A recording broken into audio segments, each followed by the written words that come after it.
So meron tayong mga messages, series of messages this month na pag-uusapan natin yung mga tao na naging partners sila. No? Sila ay magkasamang naglingkod sa Panginoon. Okay? So meron tayong mga Bible characters katulad ngayon si Peter at ang Panginoon, si Paul at si Timothy, si Joshua at si Caleb.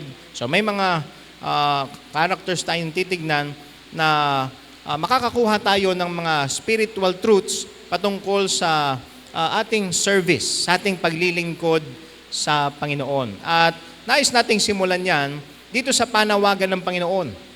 Dito kay Peter. Nakakamangha yung kapangyarihan ng Panginoon dito na kahit na hindi naman siya mangingisda, si Pedro yung mangingisda, pero sabi niya kay Pedro, ikaw ay pumalaot para makahuli ka ng isda. So, makikita natin dito yung power ng Panginoong Hesukristo at yung kanyang influence kay Peter para tugunan yung panawagan na maglingkod. Alam nyo, hindi naman tayo pinipilit ng Diyos. Pero yung pag-ibig ng Diyos ang dapat nag-uudyok sa atin para maglingkod. Amen? Okay? Yun ang dapat nag-uudyok sa atin. Hindi tayo susunod dahil napipilitan lang tayo. Tayo ay sumusunod dahil sa pag-ibig ng Diyos sa atin. At kung ikaw ay naligtas na, alam mo, ang Panginoon, mahal ka. Okay? Naniniwala ba kayo, mahal kayo ng Panginoon? At kapag ikaw ay naligtas na, kailangan makita natin na kailangan makita natin yung purpose natin sa buhay na ito. Okay? Alam mo ba yung layunin ng buhay mo? Kaya sa mga bisita namin, ano ba yung purpose ng buhay na ito? Kung hindi mo pa alam, kaibigan, kailangan makilala mo si Kristo bilang iyong tagapagligtas. At pag nakilala mo si Kristo bilang iyong tagapagligtas, sasabihin niya, ipapakita niya sa iyo yung purpose niya sa iyong buhay. Dapat maging available tayo. Okay? Willing tayo, available, na gawin anuman yung pinapagawa ng Panginoon sa atin. Makikita natin sa mensahe na ito, dito sa Luke chapter 5, na ang Panginoon, siya nagsasabi sa atin kung saan natin ikakast yung ating net or yung nets. Sabi nga ng Panginoon, launch out into the deep and let down your nets. Anong sagot ni Peter? Sabi niya, yes, Lord. Okay, nevertheless, at thy word, I will let down the net. Pero sabi ng Panginoon, nets. Kaya anong nangyari dun sa net? Napunit. Dahil, sabi ng Panginoon, nets. Okay? Kaya, matuto tayong sumunod sa instruction ng Panginoon. Paano natin? Pastor, paano ba malalaman kung ano yung instruction ng Panginoon? Gusto kong marinig yung tinig ng Panginoon. Ito. Dito natin malalaman at dito tayo kakausapin ng Panginoon. At sa mensahe na ito, makikita din natin na ang Panginoon, alam niya kung nasan yung isda eh. Okay? Tayo, alam natin yung isda kung nasaan, pero minsan wala yung isda doon, katulad ni Peter. Sabi ni Peter, Lord, magdamag na kaming ng isda, walang isda. Okay? Pero sabi ng Panginoon, sige, pumalaot ka. Makakahuli ka ng isda. At may mga pagkakataon, at hindi lang may mga pagkakataon, sa lahat ng pagkakataon, ang Panginoon ang naghahanda ng mga taong maaabot natin. Kaya nga, ang gospel ay hindi napupunta sa wrong address. Okay? Ang gospel ay para sa lahat. Ang mensahe ng kaligtasan ay para sa lahat. Kaya pag tayo nagsishare ng gospel, okay, nasa tamang address yan. At kailangan tayo ay isik natin ang Panginoon. Isik natin yung mga tao na makakilala din sila sa Panginoon. Pero makikita din natin dito, si Simon Peter, nakita niya yung kanyang sinfulness. Pero nung na-realize ni Simon yung kanyang sinfulness, yung kanyang wickedness. Sabi nga niya dito sa verse number 8, sabi niya, "Depart from me, for I am a sinful man, O Lord." Ang mga naligtas, tayo ay makasalanan na iniligtas ng Panginoon. Binago ng Panginoon. Kaya pag naligtas ka na, kapag ikaw ay binago na ng Panginoon, nais niya na paglingkuran mo siya. Nais niya na ipagamit mo ang buhay mo sa Kanya. At makikita natin doon sa huling verse na ating binasa, "They forsook all and followed Him." So, makikita natin ngayong umagang ito, sa mensahe na ito, 4 na bagay. Ready na ba kayo? 4 na bagay at hindi naman tayo magtatagal. Okay? Dahil meron pa tayong Sunday School. Sa Sunday School natin, unified muna tayo. Unified. At kung may mga magme-memorize ng verse, so, yung sa mga ladies, may mga premyo pag di ba? Nag-memorize. So, mamaya i-announce ko din yung nanalo sa booth. Okay? So, excited na ba kayo? Pero focus muna tayo sa message, Focus muna tayo sa message. So, called to serve. Called to serve. Ang mga naligtas na, nakakilala sa Panginoon, na bago ang buhay, tayo ay may panawagan, number 1, to lunge a little further. Makikita natin yan sa verse number 3. Ang sabi ng Panginoon kay Peter, so, magtuturo ang Panginoon Mangangaral siya dun sa mga tao at sa tabing dagat. At alam nyo ba na, sabi ng iba, paano mangyayari yan? Paano siya maririnig ng mga tao? Okay? So, yung lugar na yan, okay, pagka nagsalita yung nandun sa dagat, maririnig. Sino sa inyo nasubukan mo na sumisigaw ka sa dagat? Okay? Hindi nyo pa nasubukan yon? Okay? Yung tubig, okay, at yung terrain diyan kasi pababayan may bundok tapos merong dagat, okay? Yun ay nagsisilbing yung acoustics nung place na yon ay nakakatulong para kahit walang mikropono, naririnig ang boses ng Panginoon. No? Yung water. Okay, doon nakikerry yung sound. Kaya nakakapag-preach ang Panginoon sa mga tao. At makikita natin dito, merong 2 bangka na nandyan. Okay? Wala na yung mga mangingisda. Bakit? Nasaan yung mga mangingisda? Nag-aayos na sila. They are now washing their nets. Walang huli. Okay? So, hinugasan na lang nila yung mga nets nila at maghahanda na lang sila para sa susunod nilang pagpunta doon, magpalaot ulit para manghuli ng isda. Pero yung bangka na pinuntahan ng Panginoon ay kay Simon, kay Peter. At may request ang Panginoon dun sa verse number 3. Sabi niya dito, "Thrust out a little from the land." Kaya nga, yung ibig sabihin ng to lunge a little further, ang ibig sabihin nito, ikaw ay mag-move ng mabilisan. Okay? Lunge a little further. So, pinatulak ng Panginoon yung bangka na kanyang sinasakyan. Sabi niya dito, "And prayed him that he would thrust out a little from the land." Katulad ng Panginoon na sinabihan si Peter at nag-request siya na magamit niya yung bangka na yan, nais ng Panginoon na tayo din, ipagamit natin sa Panginoon yung mayroon tayo. Okay? Makikita natin dito sa kwento. Ano yung meron si Peter na kinakailangan ng Panginoon? Yung bangka. Pinagamit ba ni Peter? Sinabi ba ni Peter, "Oh, teka Panginoon, mukhang di yata tayo nagkakaintindihan. May renta yan." Di ba? But dito, makikita natin, pinagamit ni Peter yung boat. Ano ba yung mayroon ka ngayong umagang ito na nais ng Panginoon na gamitin para sa kanyang gawain? Nasubukan mo na bang pinagamit mo yung bahay mo para magkaroon ng Bible study? Nasubukan mo na ba na magamit yung cellphone mo para makapag-share ka ng gospel? Nasubukan mo na ba na yung sapatos mo ay nagamit para makapag-soul winning? Nasubukan mo na ba na bumili ka ng damit at sasabihin mo, para ito sa choir practice. O para ito pagkakanta ako sa choir. Ano ba yung mayroon ka na nais ng Panginoon na gamitin para ikaw ay makapaglingkod sa Kanya? Meron tayong mga full-time workers na pumupunta sa iba-ibang mga lugar. May mga nagtuturo ng mga bata.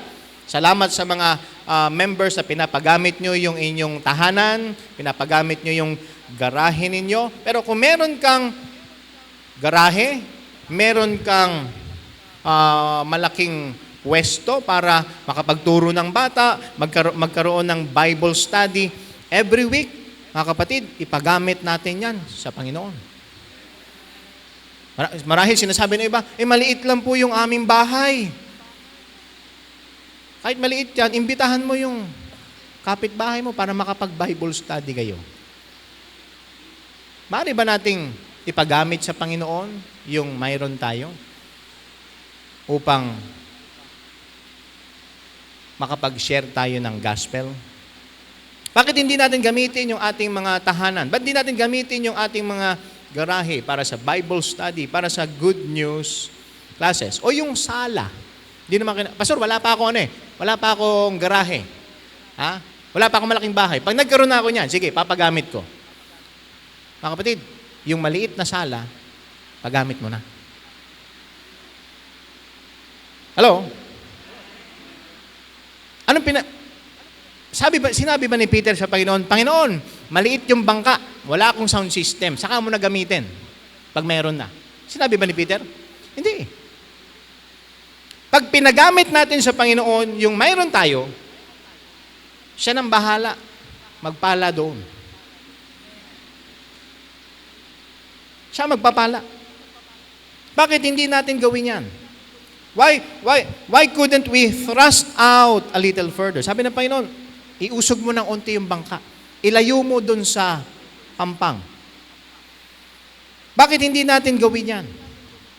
Bakit hindi natin ipagamit yung boat natin, yung boat of life natin para sa Panginoon? Kung meron kang bahay, kung meron kang apartment, okay? Kung meron kang tindahan, meron kang pwesto, meron kang opisina, meron kang garahe, bakit hindi mo gamitin yung lugar na yan para magturo ng mga bata?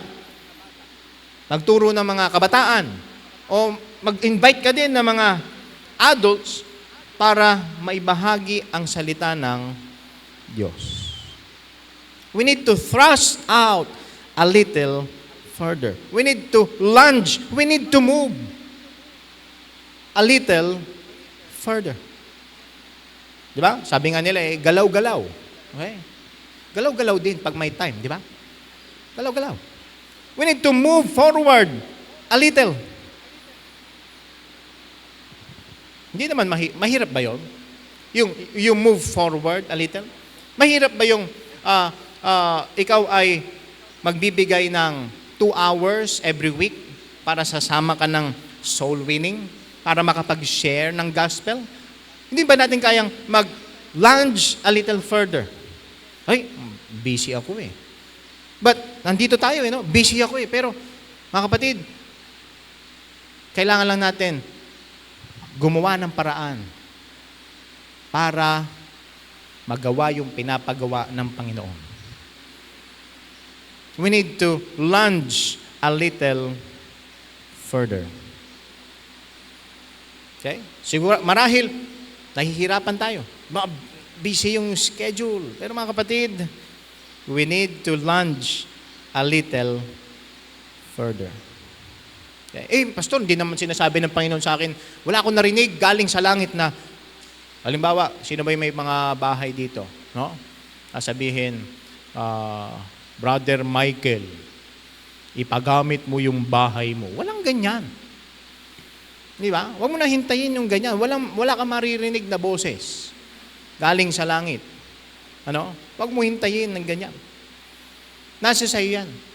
Kung sabihin ng Panginoon sa'yo, mula sa kanyang salita at mula dito sa pangangaral na ito, ipagamit mo, yung tahanan na yan, para maging lugar na maituro ang salita ng Diyos, gawin natin, amen? Hello? Pastor, hindi ko kakilala yung mga yun. Di yung mga kakilala mo. May mga pinapapunta ba kayo sa mga tahanan nyo pag birthday nyo? Wala? Ha? Pag birthday nyo, gawin nyo ngayon, ha? Pag birthday nyo, maghanda kayo. Kahit ano lang, yung, buldak. Yung pansit canton. May handa ka. O kaya yung Filipino style spaghetti. Di ba? Magluto ka niyan, mag-imbita ka ng mga kakilala mo, at bago magkainan, ibahagi mo yung mensahe ng kaligtasan. Kung nahihiya ka, patawag mo ko, makikikain ako. Hindi. Pupunta ako. I-share natin ang salita ng Diyos. May mga preachers din tayo, pwedeng pumunta. May mga pwedeng mag-Bible study. Mga kapatid, paggamit natin yung mayroon tayo sa Panginoon. Okay? Paggamit natin. Kung malaki garahe mo, ipagamit mo sa Panginoon. Let us thrust out a little. Thrust out a little. Okay? At ano pa? Doon sa ating pagso-soul winning, okay, sinasabi natin, wala akong oras dyan eh. Ang tanong ko sa inyo, may oras ba kayong kumain? May oras ba kayong matulog? Mahirap naman kung wala kang tulog, ano?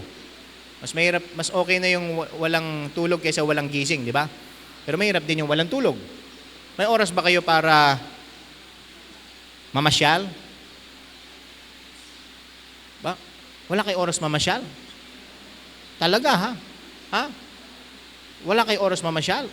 Mayroon ba kayong, may oras ba kayo para mag-sports? Kakatapos lang nung sports fest, di ba? Ilang oras yun. No? Sino sa inyo may oras ka para manood ng telebisyon o manood ng mga palabas sa mga gadgets? Ha? Saan yung oras nyo? Saan natin ginagamit yung oras natin? May oras kayo para magpakain ng mga aso at pusa.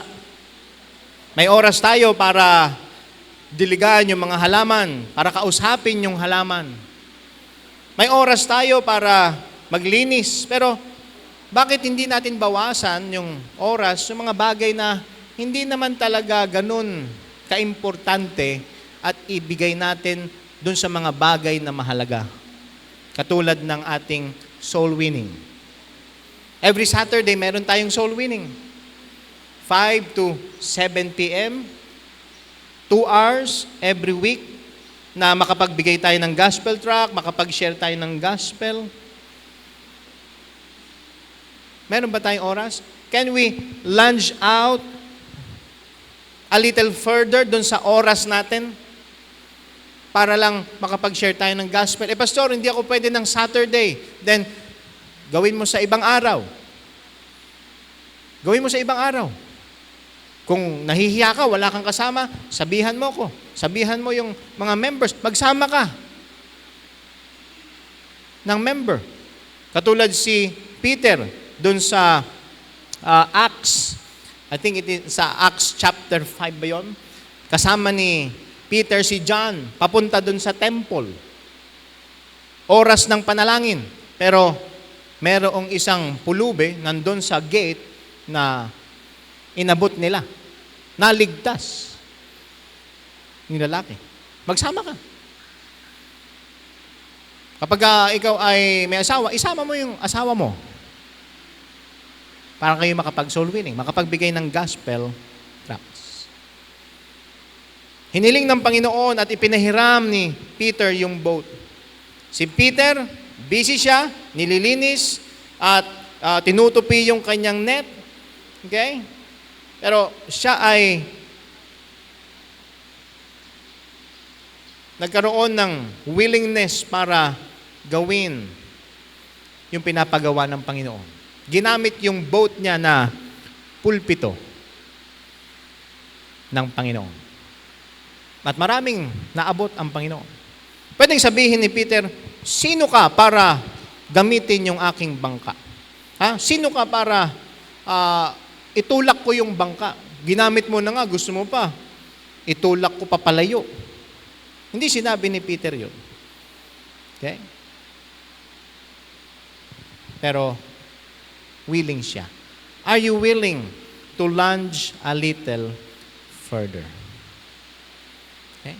Pero bakit ginawa ni Peter ito? Bakit kahit na bago pa lang ang Panginoon sa kanya, kakakilala pa lang niya, pumayag siya? Well, because kilala niya si Jesus Christ na siya ang Messiah. Ang tanong ko sa iyo ngayon, kapatid, kilala mo na ba talaga bang si Jesus Christ ang iyong tagapagligtas? Ay kapag siya ay naging tagapagligtas na natin, hindi lang siya Savior, but He is our Master. He is our Lord. Nakakasunod pa kayo? Okay? To lunge a little further. Number 2, to launch deeper. To launch deeper.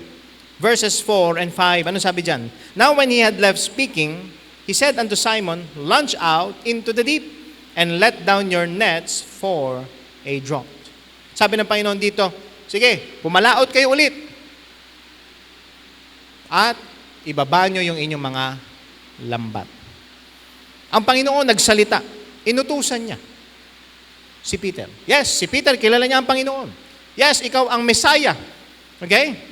Kilala niya si Jesus Christ, siya ay carpenter. Okay? Pero, sabi ba ni Peter dito, teka lang ha. Karpintero ka. Ako mangingisda. Hindi mo ata alam yung sinasabi mo. Ganun ba ang sinabi ni Peter dito? Hindi eh. Nagsalita ang Panginoon, inutusan si Peter, launch a little further, pero hindi lang yon, to launch deeper, ibig sabihin, mas lumayo ka pa dun sa land. Alam nyo, mga kapatid, yung land, yung pampang, okay? Yung dagat, yung beach dun sa dagat, di ba? Masarap mag-relax dyan. Komportable dyan, di ba? Komportable. Sino sa inyo gusto magdagat? Punta tayo doon sa Nabotas. Dagat yun, di ba? Pero alam niyo mga kapatid, komportable. Halimbawa, pupunta ka sa LU, di ba? La Union. Punta ka ng Ilocos Sur. Pagka South naman, sa Batangas, di ba? O, sarap magdagat ngayon, no? Mainit. Pero, pag nandun ka lang sa dalampasigan, dun sa beach, komportable ka lang doon. Pero kapag lumalayo ka doon, ibig sabihin, umaalis ka sa comfort zone. Okay?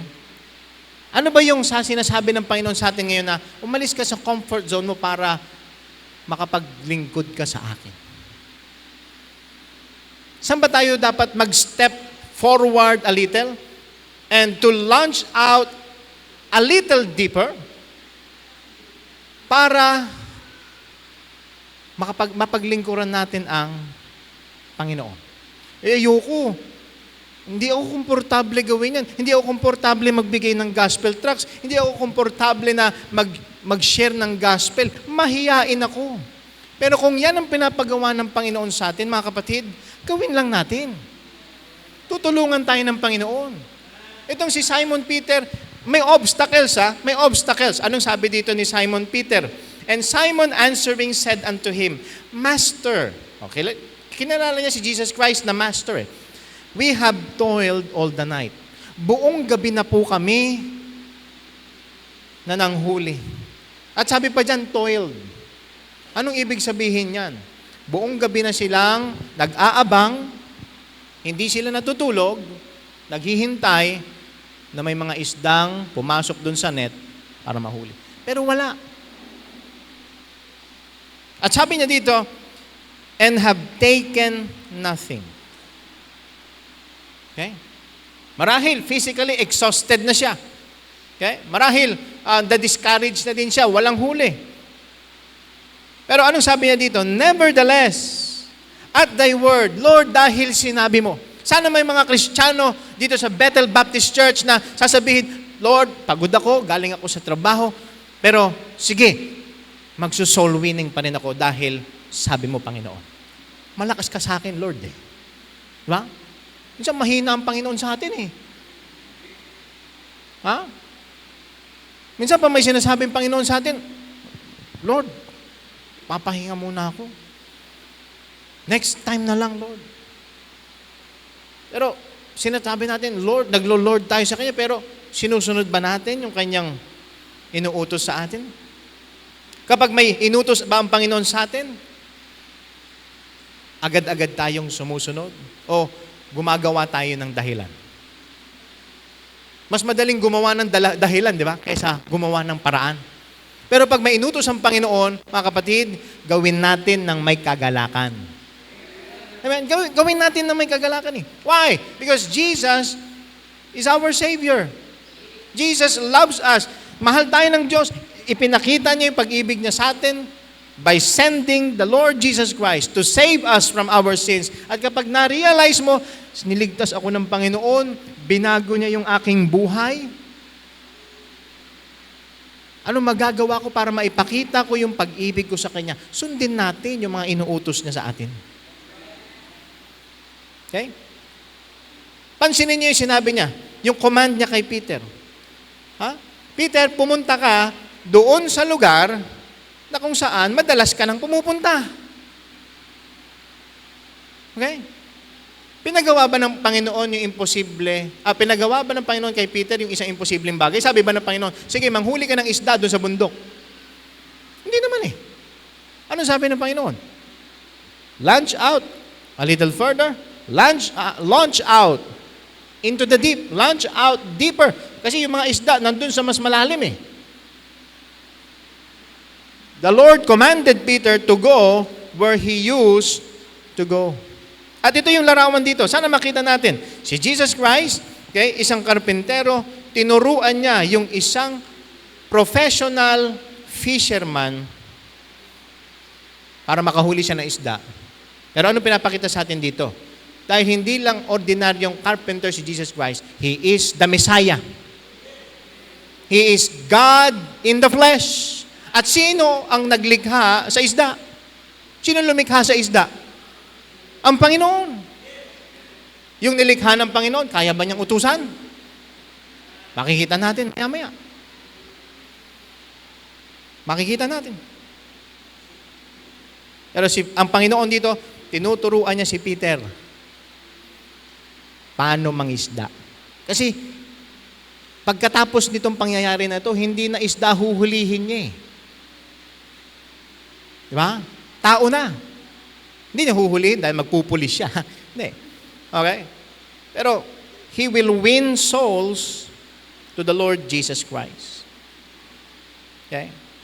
So, makita natin dito, pag naligtas ka na, kapatid, nais ng Panginoon na yung ating mga ginagawa, yung work mo, yung business mo, yung profession mo, yung work na ginagawa natin, magkaroon din ng eternal impact. Kasi naligtas na tayo eh. Yung kaligtasan natin for eternity.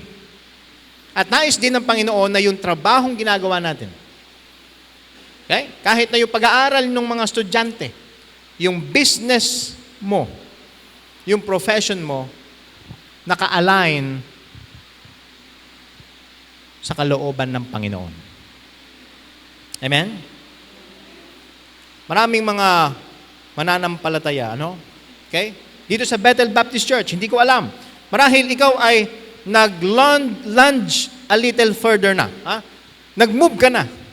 Pero hanggang dun pa lang. Hindi ka pa nag-launch deeper. Pero kung sasabihin ng Panginoon, you launch out deeper. Willing ba tayong sumunod? Willing ka ba na malayo dun sa comfort zone? Para magawa ang pinapagawa ng Panginoon. Kung nagtatrabaho tayo, na wala ang Panginoon, wala tayong huli. Okay? Ang makakukuha lang natin, salary. Diba? May benefits. Magkaroon ka ng savings. Okay? Makapagbakasyon ka. Pero mga kapatid, wala namang masama sa mga bagay na yan. Pero paano na yung spiritual blessings? Kaya nga, pagkasama natin ng Panginoon, mga kapatid, sagana. Hindi lang sa material, hindi lang sa pinansyal, kundi sa spiritual. Meron kang joy. Kapag alam mo na ikaw ay sumunod sa Panginoon. You lunge a little further, but hindi ka nagstay lang doon, but you also launch deeper into the waters. Okay? Sabi ni Peter, Panginoon, buong gabi na kaming uyat, pagod, wala kaming nahuli. Okay? Parang tayo din, nagsa-struggle tayo. Nagre-reklamo na tayo. Okay? Na ang tagal na nating ginagawa ito, wala pa rin nangyayari. Kasi kailangan makita natin, kailangan kasama ang Panginoon eh. Hello? Kailangan kasama ang Panginoon. Kaya mga kapatid, sana hindi lang tayo mag-lunge a little further, tayo ay mag-launch out deeper. Saan? Sa pagiging witness natin para sa Panginoon. Huwag na tayong gumawa ng excuse na nahihiya ako eh. Nakakahiya bang sabihin na ikaw ay tagasunod ng Panginoon?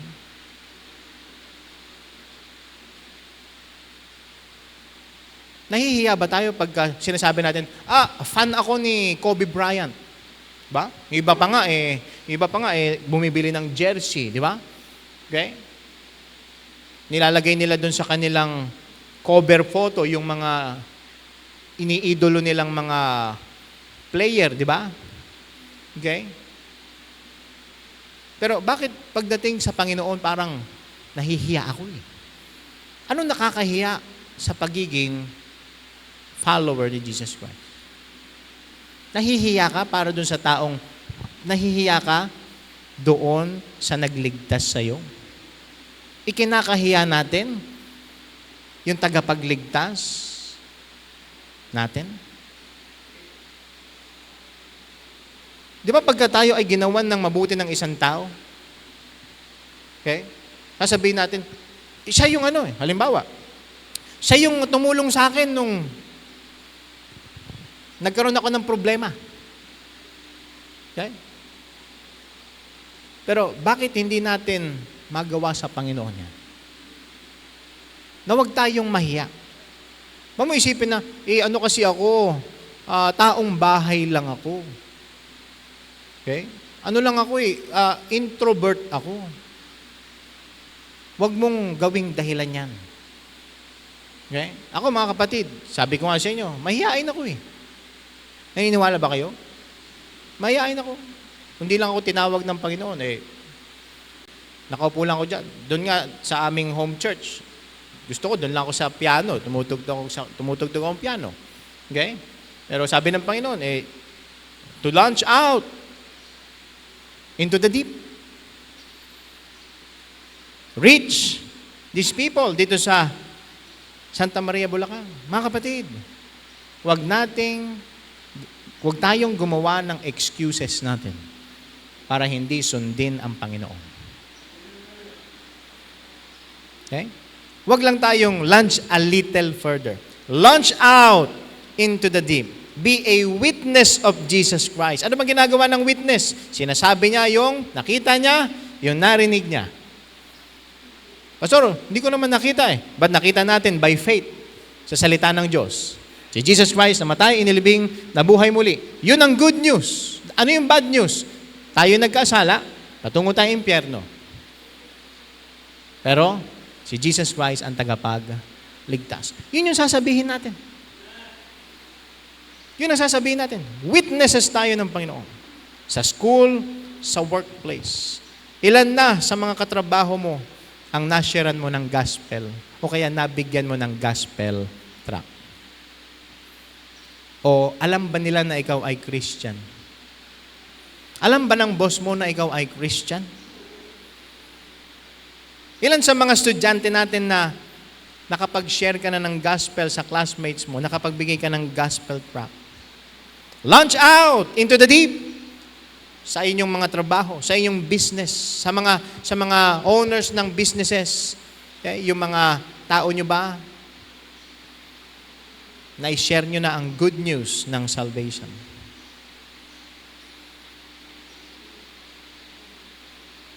At mga kapatid, huwag tayong lumayo. Yung mga kapitbahay natin, yung mga malalapit sa ating tahanan, nabahaginan na ba natin ng salita ng Diyos? Number 3. Ano yung number 1? To lunge a little further.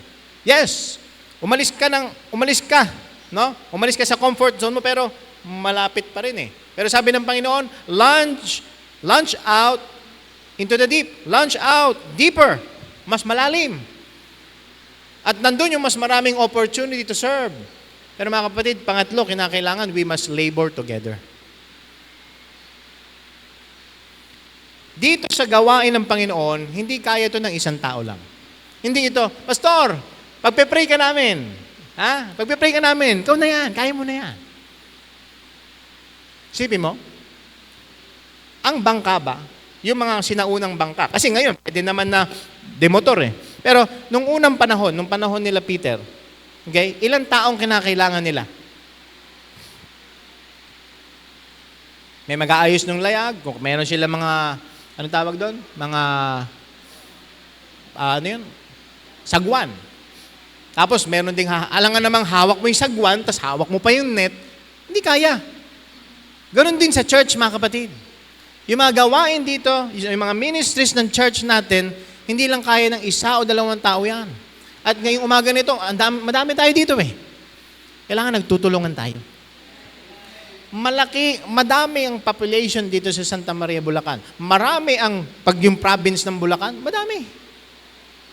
Ang buong Pilipinas, ilang milyon? 120 million na ba? Hindi natin kaya yan. Hindi kaya ng isang tao lang yan. Hindi kaya ng isang church lang yan. Kaya nga nagtutulungan ng mga churches eh. Pero mga kapatid, dito sa ating church, kailangan sama-sama tayo, nagtutulungan para abutin ang mga hindi paligtas. Amen? Sama-sama tayo na mag-iimbita. Amen? Mag-anniversary na, mga kapatid. Meron tayong Youth Sunday, meron tayong Family Sunday, at yun na rin yung magiging natin, yung celebration natin. Okay? Pero meron pa tayong outing. Sana hindi lang, ay, excited ako sa outing. Di ba? Mag-outing tayo eh. Yung swimming. Tapos, pagdating ng Sunday, wala kang bisita. Pero mga kapatid, bago tayo mag-enjoy sa swimming, mag-enjoy sa pagkain, mga kapatid, kailangan manghuli tayo isda. Huwag mo sabihin, sumama ka na. Kasi baka i-guilt trip ako ni pastor. Hindi tayo gini-guilt trip ng Panginoon eh. Pero mga kapatid, alam nyo, kung gagawin natin ito ng sama-sama, makikita natin yung pagpapala ng Panginoon. Okay? We as a church must work together para abutin ang mga hindi ligtas, para ma-edify ang bawat isa. May mga ministries tayo sa church. Kailangan natin ng mas maraming members pa na ma-involve sa pagtuturo ng bata. Okay? Abutin natin yung mga bata. Yung mga kabataan. Kailangan mag-start pa tayo ng marami pang mga Bible studies. May Bible study na tayo dun sa Pasinaya Phase 4. Okay? Nagsisimula na ng Good News classes doon sa Pagsibol West. Okay? Si Pastor Pio Tan at yung kanyang mga anak, pinapagamit nila yung yung unit nila doon para makapagturo ng mga bata. And then later on, magkakaroon ng Bible study. Okay? Sino magsasabi, Pastor, gusto ko mag-help sa Bible study. Gusto ko mag-help sa good news classes. Hindi lang kapag may mga events tayo. Kundi kahit sa mga regular weeks lang, regular services natin, andyan tayo naglilingkod. Amen? Pansinin natin dito. Okay? Hindi ang Panginoon yung tumawag ng partners eh. Di ba? Sino bang sinutusan ng Panginoon? Tingnan nyo dito, ha? Sabi niya dito, launch out into the deep and let down your nets for a draught. Okay?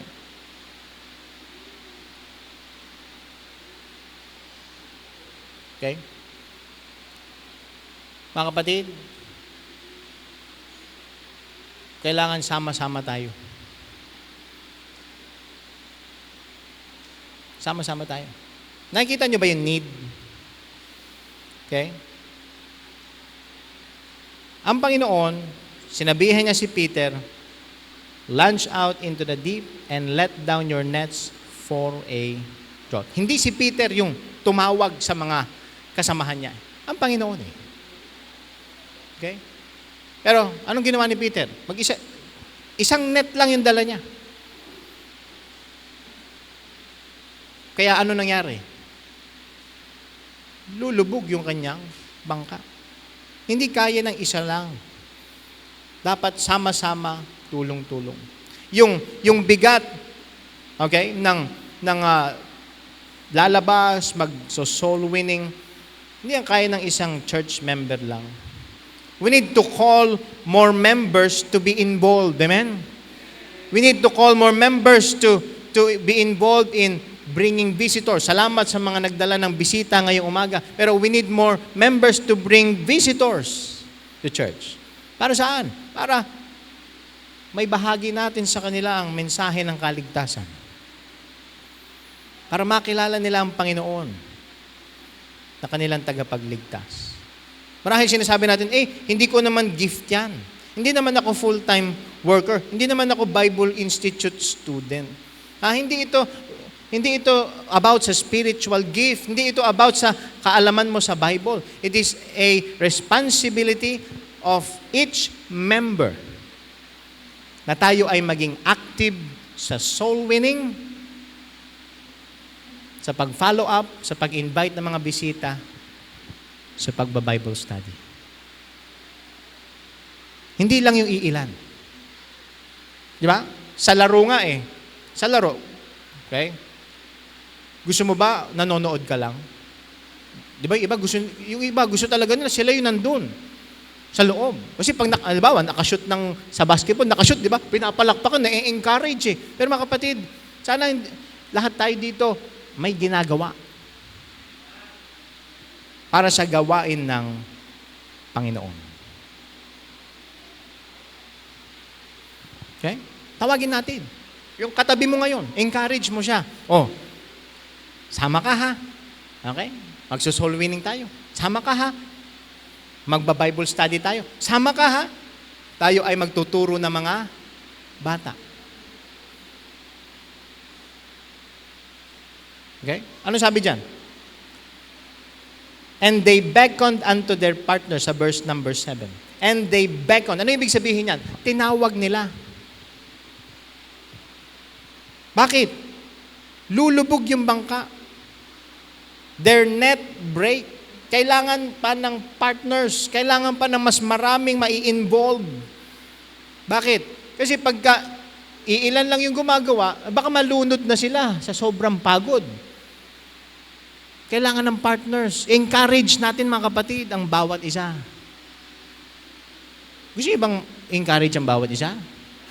Encourage natin. How? By being present sa ating mga church services.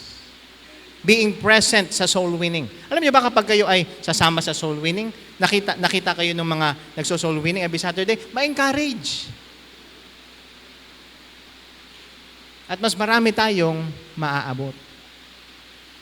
Mga kapatid, huwag natin isipin na Para lang sa mga full-time yan. Busy ako eh. Mga kapatid, hindi tayo kulang sa oras. Hindi lang natin pinaprioritize yung mga bagay na may kinalaman sa ministry ng Panginoon. Merong kinakailangan gawin. Kailangan mas marami pang member ang sasakay sa bangka.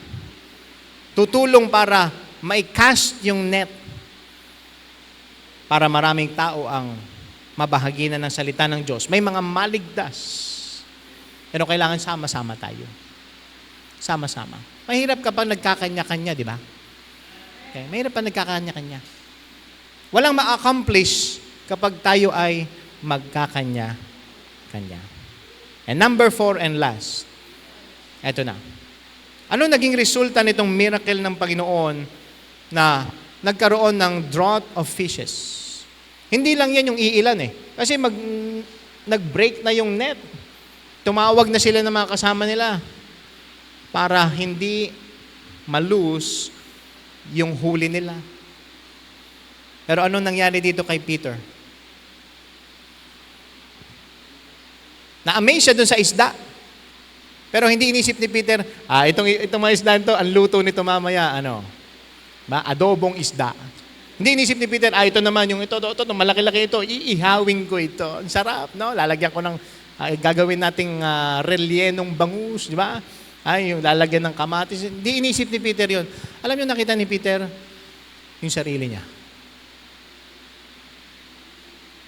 Sabi niya dun sa verse number 8, "Depart from me, for I am a sinful man, O Lord." Nakita niya yung kanyang sin. Nakita niya yung kanyang unbelief. Kaya ngayong umaga na ito, mayroong hinahanda ang Panginoon para sa atin. May mga taong hinahanda ang Panginoon, naghihintay ng member ng Bethel Baptist Church para maabot sila. Pero bago mangyari yan, bago tayo magagamit ng Panginoon, kailangan malinis muna tayo. Mabago tayo. Not just to be cleansed, but to be changed by the Lord. Para magamit na tayo. Clean vessel, fit for the Master's use. At magamit yung buhay natin sa pag-abot ng ibang mga tao. We need to, number 4, to lower our character. To have a humble spirit. Hindi tayo magagamit ng Panginoon kapag mayabang tayo.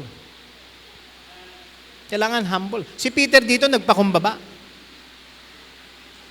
Sabi niya, he fell down at Jesus' knees. May pagpapakumbaba. Na-realize ni Peter, hindi ako ang may gawa, kundi ang Panginoon. Kaya nga, pagkatapos nito, nung sila ay nandun na sa pampang, ano nangyari sa verse number 11? When they had brought their ships to land, they forsook all and followed him. Susunod na ako sa Panginoon. Isipin nyo, iniwan ni Peter yung kanyang hanap buhay. For how many years, siya ay isang fisherman, pero sabi na ng Panginoon sa kanya, "Fear not," verse 10, "From henceforth thou shalt catch men." Kamangha-mangha yung makahuli ng napakaraming isda na ilang barko ang kinakailangan para madala dun sa fishport. Pero mas kamangha-mangha yung makita ang isang tao na pag naligtas, mababago ang buhay. Kamangha-mangha yan. Walang taong kaya magbago sa buhay. Hindi mo kayang baguhin ang sarili mo. Itong church na ito, kahit maging member ka dito, hindi ang church na ito magbabago sa buhay mo. Si Kristo. Siya ang may kapangyarihang baguhin ang buhay ng mga tao. Pero mga kapatid, ang gagamitin ng Panginoon para abutin ang mga hindi ligtas. Yung mga ligtas na patuloy na nagpapakumbaba sa Panginoon. Tayo ba yun? Tayo ba yung nagpapakumbaba palagi sa Panginoon? Alam nyo, yung kaligtasan natin, it is a life-changing experience. Okay? Life-changing yan. Bakit? Siyempre, mapupunta ka na sa langit eh. Pero hindi lang yun. Iba na yung tinatahak ng buhay natin ngayon. Yung kaligtasan na yan, binago yung puso natin, at yung puso natin ngayon, ang tinitibok na, yung tinitibok din ng puso ng Diyos. Ano ba ang nasa puso ng Diyos? Yung kaligtasan ng sanlibutan. Kaya tayo mayroong Bethel Baptist Church. Kaya tayo nagsusupport sa Faith Promise Missions. Dahil naniniwala tayo na pag may humayo, may papangaral ang salita ng Diyos, may maliligtas. Mga kapatid, yung kaligtasan natin, hindi lang yan babaguhin yung destinasyon ng ating kaluluwa. Binago din yung puso natin. Kamusta ang puso mo ngayong umaga na ito? Ngayong ligtas na tayo, ang Panginoon siya ang magpapakita sa atin. Okay? Nung kanyang kapangyarihan. Kaya i-command ng Panginoon. Yung isda, kinomand ng Panginoon. Ang Panginoon siya nagko-command ng blessing sa families natin, sa mga trabaho, sa mga businesses. Ang Panginoon, siya ang kaya niya magbigay ng drought of fishes. Pero ang Panginoon, kaya din niya magpadala ng drought. Ano yung drought? Tagtuyot. Okay? God can command a blessing because of obedience. Pero kaya din alisin ng Panginoon yung blessing. Naunawaan ni Peter na nung nagsalita ang Panginoon. Okay? Nakilos si Peter. Pag ang Panginoon, okay, nagsalita at nakinig tayo, may gagawin pagkilos. Hindi yung nakinig ka lang sa preaching tapos pag uwi mo, wala ring nangyari. Pakinggan natin ang Panginoon ngayong umagang ito. Meron siyang sinasabi sa atin. Sinasabi niya, lunge a little further. Pero sa iba, baka sinasabi niya, launch out deeper. At sa ating lahat, we need to labor together. Pero kinakailangan mga kapatid, i-lower natin yung character natin. Maging humble tayo. Maging humble.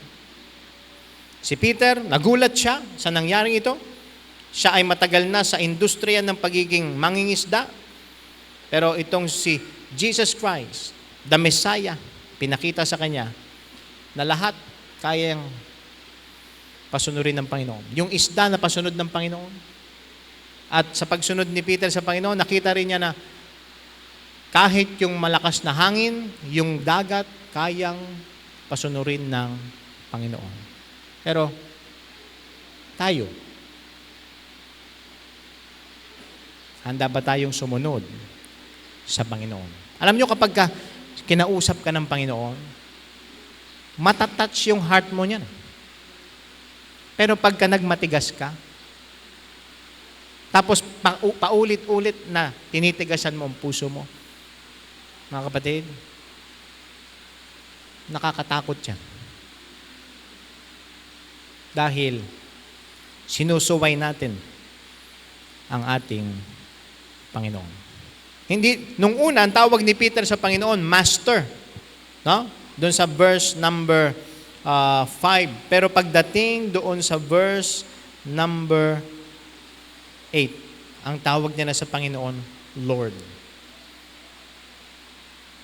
Okay? Yung master, authority yun eh. Pero nung tinawag niya si Jesus na Lord, ang ibig sabihin niya yan, supreme in authority. Nakita niya kung sino talaga si Jesus Christ. At mga kapatid, si Jesus Christ, hindi lang siya ating Savior, He is our Lord. At mga kapatid, tinawag tayo ng Panginoon to be fishers of men. Okay? Hindi ko naman sinasabing lahat tayo mag full-time na. Pero, magkaroon tayo ng oras every week. Makapag-share tayo ng gospel. May mga tinatawag talaga ang Panginoon para mag full-time, magpastor, maging full-time worker, maging pastor's wife. Pero kung hindi naman niya napanawagan mo, hindi ibig sabihin niya na wala kang gagawin. Tulungan ito. Dito sa ating closing, okay pa kayo? Okay? Sino sa inyo napanood nyo na yung palabas na The Terminal? Okay? Yung na-stranded siya sa airport. Okay? Sino ba yung artista na yon? Tom Hanks, di ba? Magaling na artista yun eh. Okay? Siya din yung dun sa yung ano yun? Cast Away, di ba? Okay? Parang si Christian yun eh. Di ba? Best actor ito eh. Sasama ka ba ng camp? Okay, that mag-best actor ka. Alam nyo ba na siya ay galing ng Iran, no? Siya ay saan nga ba yung ano ko dito?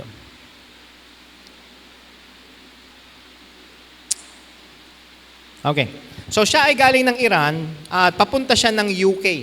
Okay? Kasi siya ay umalis dun sa kanyang bansa. Okay? So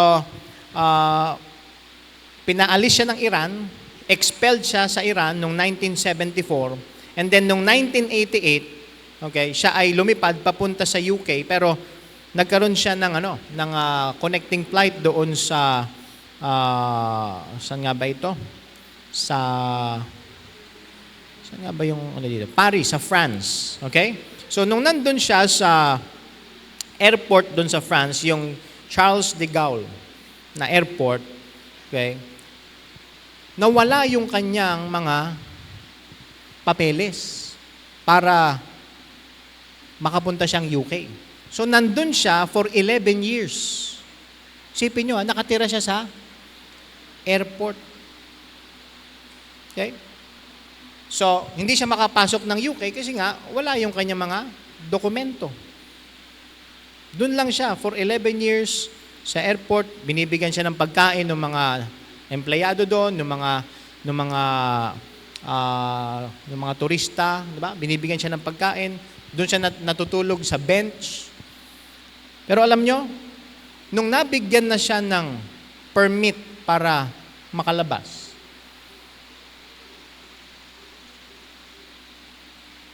hindi siya lumabas. Naging komportable na siya doon sa airport. Siya ay na-hospitalize. Dinala siya dun sa isang Parisian shelter. Pero alam nyo, umalis siya dun. Bumalik siya dun sa airport at dun na siya namatay. Alam nyo, parang ganito tayo eh. Diba? Kontento na tayo dun sa loob ng terminal. Pero mga kapatid, may hinahandang mas magandang Panginoon sa atin. Diba? Dapat layover lang yun eh. Pero mga kapatid,